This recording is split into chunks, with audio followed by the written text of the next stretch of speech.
Vidarbha news विशेष बातमी। राजकुमार के सम्मान में मेलघाटवासी मैदान में। आमदार राजकुमार पटेल समर्थनार्थ हजारोच्या संख्येमध्ये मेळघाटवासी एकजुटले। आमदार रवी राणा व माजी खासदार नवनीत राणा यांच्यासह खलनायक गुलशन ग्रोव्हर यांच्या विरुद्ध पोलीस तक्रार दाखल। युवा स्वाभिमान पार्टीच्या वतीने धारणी येथे भव्य दहीहंडी स्पर्धा आयोजित करण्यात आली होती, ज्यामध्ये युवा स्वाभिमान पक्षाचे संस्थापक अध्यक्ष आमदार रवी राणा आणि माजी खासदार नवनीत राणा यांनी मेळघाटचे आमदार राजकुमार पटेल यांच्यावर गंभीर आरोप लावले होते। हे आरोप बिनबुडाचे असून हिम्मत असेल तर आरोप सिद्ध करून दाखवा असे आवाहन करीत आमदार राजकुमार पटेल मित्रमंडळ यांच्यासह मेळघाटातील हजारो नागरिकांनी 1 सप्टेंबर रोजी धारणी शहरामध्ये विराट निषेध मोर्चा काढून आमदार रवी राणा, माजी खासदार नवनीत राणा आणि सिने स्टार गुलशन ग्रोव्हर यांचा निषेध करून धारणी पोलीस स्टेशन येथे लेखी तक्रार दाखल केली आहे। राणा दंपति के विरोध में यहाँ पर राजकुमार के कार्यकर्ताओं द्वारा निषेध मोर्चे का आयोजन किया गया, जहाँ पर हजारों की तादाद में महिला और पुरुष इस मोर्चे में शामिल हुए और यहाँ पर भारी तादाद में निषेध दर्शाया जा रहा है। आपल्या आक्रमणामध्ये मेळघाटचे आमदार राजकुमार पटेल यांनी राणा दाम्पत्याविरुद्ध प्रतिउत्तर दिलेले आहे। जर राणांमध्ये हिम्मत असेल तर त्यांनी आपल्यावरती लावलेले आरोप सिद्ध करून दाखवा। आपण समोरासमोर इतकेच नव्हे तर थेट जनतेशी सुद्धा समोरासमोर संवाद करायला तयार आहोत।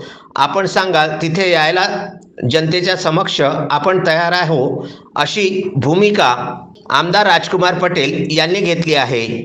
या मोर्चानंतर आयोजित करण्यात आलेल्या पत्रपरिषदेमध्ये आमदार राजकुमार पटेल यांनी राणांवरती सुद्धा गंभीर आरोप लावलेले आहेत। त्यामध्ये नेमके काय म्हणाले राजकुमार पटेल हे बघूया।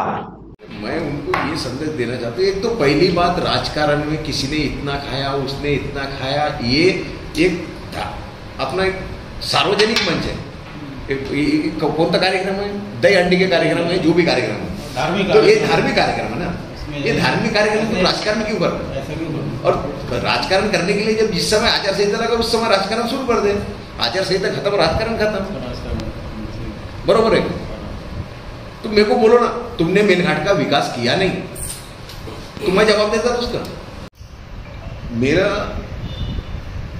दिनेश धूप को खड़ा करने के मेरा उद्देश्य सिर्फ इतना ही था कि हम महाराष्ट्र में कांग्रेस की सत्ता देखें, साथ ही साथ में उनके साथ में केंद्र में भी कांग्रेस की सत्ता थी।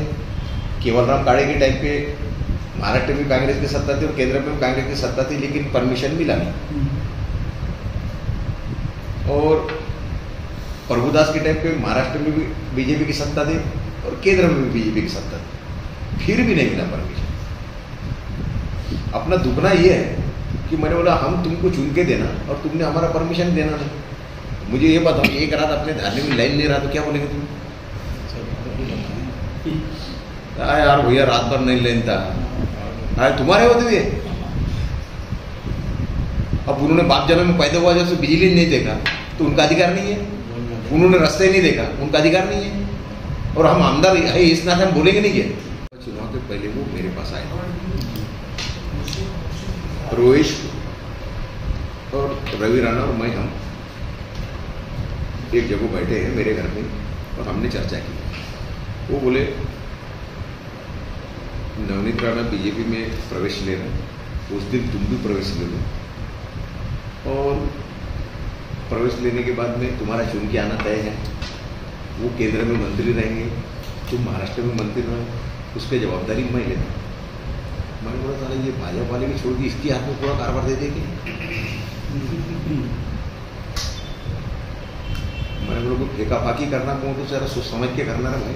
अब मेरे को भी राजनीति में सारा 30 साल हो गया ना। मैंने सुना और हाव हाव बोलकर टाल दिया। हाँ ठीक है भाई, एक आदि सीएम डिप्टी सीएम जैसा आदमी अगर बोलते तो मैं समझ भी सकता था कि है उसके हाथ में कुछ ना कुछ दम। तुम 5 साल से तुम खासदार थे, केंद्र में सत्ता में थे, सत्ता में होने के बाद में हमारी मांग थी कि भाई हमारे 70 करोड़ रुपए के काम रुके हुए हैं, तुम परमिशन दिलाओ। परमिशन दिलाओ 5 साल में तुम परमिशन दिला नहीं सकते। आज हमारे 22 गाँव के प्रस्ताव, बिजली के प्रस्ताव चले गए, अब वो भी 5 साल लगेंगे ना। अपना उद्देश्य वही है ना कि हमको तो मेलघाट पर तो सिर्फ धारा ही देखूंगी, मैं इंटरनेट को छोड़ दूंगा, और वही 40 गांव रास्ते से वंचित है और 22 गांव बिजली से वंचित है। अब सिर्फ परमिशन लगता। अभी एक प्रॉब्लम और आ गया, चूरनी में जारीदा सब स्टेशन 11 केवी के थे, उसको अपने दर्जा वार्ड करके 33 केवी कर दिया। अब काम हो गए पूरा, बस सिर्फ ट्रांसफार्मर चार्जिंग करना और बटन दबाना। अब इतने जगहों पे 11 केवी था और इतने जगहों पर अपन ने 33 केवी का काम किया, तो फिर कहाँ से फॉरेस्ट आ गया उसमें? टाइगर प्रोजेक्ट कहाँ से आ गया? और टाइगर प्रोजेक्ट अगर आ गया,